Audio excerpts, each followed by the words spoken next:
بسم اللہ الرحمن الرحیم۔ السلام علیکم۔ ہماری تاریخ میں بہت بڑا خوبصورت نام عبداللہ بن زید رحمۃ اللہ علیہ کا ہے۔ آپ نے ساری زندگی نکاح نہیں کیا، جوانی گزر گئی، بڑھاپا آیا۔ ایک دن بیٹھے حدیث مبارکہ پڑھ رہے تھے تو اس میں نبی کریم صلی اللہ علیہ وسلم کا فرمان پڑھا، جس کا مفہوم یہ تھا: جنت میں کوئی اکیلا نہیں ہوگا جو نکاح کی عمر میں نہیں پہنچا، یا پہنچا بھی تو کسی وجہ سے نکاح نہیں کیا اور وہ مسلمان مرا، تو اللہ مسلمان مردوں اور عورتوں کا آپس میں جنت میں نکاح کر دے گا۔ جب یہ حدیث پاک پڑھی تو دل میں خیال آیا کہ یہاں تو نکاح نہیں کیا، جنت میں تو ہونا ہی ہے، تو جنت میں میری بیوی کون ہوگی؟ دعا کی، یا اللہ تو مجھے دکھا دے کہ جنت میں میری بیوی کون ہوگی۔ پہلی رات دعا قبول نہیں ہوئی، دوسری رات بھی دعا قبول نہیں ہوئی، تیسری رات دعا قبول ہو گئی۔ خواب میں آپ کیا دیکھتے ہیں کہ کالے رنگ کی عورت ہے، حضرت بلال حبشی رضی اللہ عنہ کے دیس کی، رہنے والی حبشہ کے دیس کی، اور کیا کہتی ہے کہ میں میمونہ ولید ہوں اور میں بصرہ میں رہتی ہوں۔ پتہ مل گیا، آنکھ کھل گئی، تہجد کا وقت تھا، نوافل پڑھے، نماز فجر 5 جماعت ادا کی اور سواری لے کر حضرت عبداللہ بن زید بصرہ گئے۔ وہاں لوگوں نے بڑا استقبال کیا، حضرت کا نام ہی بہت بڑا تھا۔ بٹھا کر پوچھا، حضرت بتائیے بغیر کیسے آنا ہوا؟ خیر تو ہے؟ آپ نے پوچھا، یہ تو بتاؤ یہاں کوئی میمونہ ولید رہتی ہے؟ لوگوں نے حیران ہو کر پوچھا، حضرت آپ اتنی دور سے چل کر میمونہ ولید سے ملنے آئے ہیں؟ آپ نے فرمایا، کیوں، کیا اس سے کوئی نہیں مل سکتا؟ نہیں حضور، وہ تو دیوانی ہے، لوگ اسے پتھر مارتے ہیں۔ حضور نے پوچھا، کیوں مارتے ہیں؟ حضور، کام ہی ایسے کرتی ہے، کوئی رو رہا ہو تو اسے دیکھ کر ہنسنے لگتی ہے، کوئی ہنس رہا ہو تو اس کو دیکھ کر رونا شروع ہو جاتی ہے، اور وہ اجرت پر پیسے لے کر لوگوں کی بکریاں چراتی ہے۔ آج بھی ہماری بکریاں لے کر جنگل میں گئی ہے، آپ آرام فرمائیں، عصر کے بعد آ جائے گی، آپ مل لیجئے گا۔ حضرت نے فرمایا، عصر کس نے دیکھی؟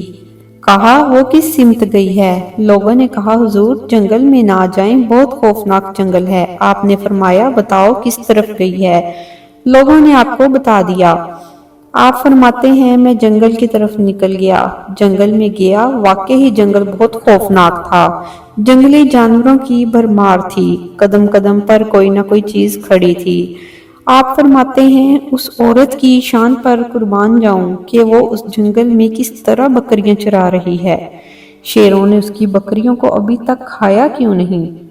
اتنے درندے ہیں، سارے مل کر حملہ کر دیں تو یہ اکیلی عورت کس کس کو روکے گی؟ خیر، آپ فرماتے ہیں، وہ جگہ جہاں لوگوں نے مجھے بتایا تھا میں وہاں پر پہنچ گیا۔ جب میں وہاں پہنچا تو منظر دیکھ کر میں حیران رہ گیا۔ 2 حیران کر دینے والے منظر تھے۔ پہلا یہ کہ میمونہ ولید بکریاں نہیں چرا رہی تھی، بلکہ جنگل میں جائے نماز بچھا کر نوافل پڑھ رہی تھی۔ بکریاں چرانا تو بہانہ تھا، یہ تو بہانہ تھا کنارہ کشی کا۔ لوگ یہی سمجھتے تھے کہ میمونہ سارا دن بکریاں چراتی ہے، لیکن میمونہ بکریاں نہیں چرا رہی تھی۔ دوسرا منظر کیا دیکھا کہ میمونہ تو نماز پڑھ رہی ہے، پھر بکریاں کون چرا رہا ہے؟ بکریاں تو ایک جگہ رکتی ہی نہیں۔ آپ فرماتے ہیں، میمونہ نماز پڑھ رہی تھی اور شیر بکریاں چرا رہے تھے۔ بکریاں چر رہی ہیں، اگر کوئی بکری ادھر ادھر نکل جاتی تو شیر اسے پکڑ کر واپس لے آتا ہے، لیکن کہتا کچھ نہیں۔ آپ فرماتے ہیں کہ میں حیران و پریشان کھڑا تھا، یہ کیسے ہو گیا ہے؟ یہ فطرت کیسے بدل گئی ہے؟ لوگ تو کہتے ہیں فطرت نہیں بدلتی، یہ شیر اور بکریوں کی دوستی کیسے ہو گئی ہے؟ کھڑا یہ سب دیکھ رہا تھا۔ مجھے نہیں پتا کہ کب میمونہ ولید نے نماز ختم کی اور مجھے مخاطب کر کے کہتی ہے، اے عبداللہ، ملنے کا وعدہ تو جنت میں تھا، آپ یہاں آ گئے۔ آپ فرماتے ہیں، میں حیران رہ گیا، اس سے پہلے تو کبھی آپ سے ملاقات نہیں ہوئی، تو میں میمونہ ولید کو میرا نام کیسے پتا چل گیا؟ فرماتے ہیں میں نے میمونہ سے سوال کیا ہماری کبھی پہلے ملاقات نہیں ہوئی تو آپ کو میرا نام کیسے پتا چلا؟ جواب ملا۔ حضرت میمونہ ولید فرماتی ہیں عبداللہ جس اللہ نے رات کو تجھے میرے بارے میں بتایا ہے اسی اللہ نے مجھے آپ کے بارے میں بتایا ہے۔ آپ فرماتے ہیں جس چیز سے میں زیادہ حیران تھا وہ یہ کہ فطرت کیسے بدل گئی۔ میں نے حضرت میمونہ سے پوچھا یہ تو بتاؤ یہ شیروں نے بکریوں کے ساتھ یاری کیسے کر لی؟ یہ تو خوراک ہے ان کی، اگر شیر بکریوں کے ساتھ یاری کر لیں گے تو کھائیں گے کیا؟ حضرت میمونہ فرماتی ہیں جب سے میں نے اللہ سے صلح کر لی ہے اس دن سے ان شیروں نے میری بکریوں کے ساتھ صلح کر لی ہے۔ محترم بہن بھائیوں، آپ سب بھی صلح کر لیں، یاری لگا لیں، کہیں دیر نہ ہو جائے، رب کے ساتھ اپنا تعلق مضبوط کر لیں۔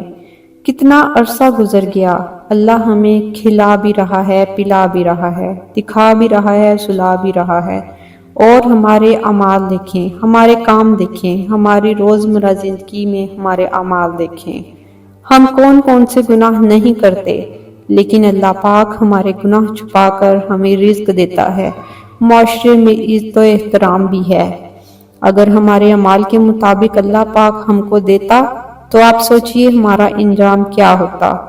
لیکن یہی شان ہے ہمارے پروردگار کی کہ اس نے کبھی ہمارے اعمال کے مطابق ہمارے ساتھ برتاؤ نہیں کیا۔ عزیز دوستو، اللہ پاک کی طرف رجوع کر لیجئے، اللہ پاک سے صلح کر لیجئے۔ شکریہ۔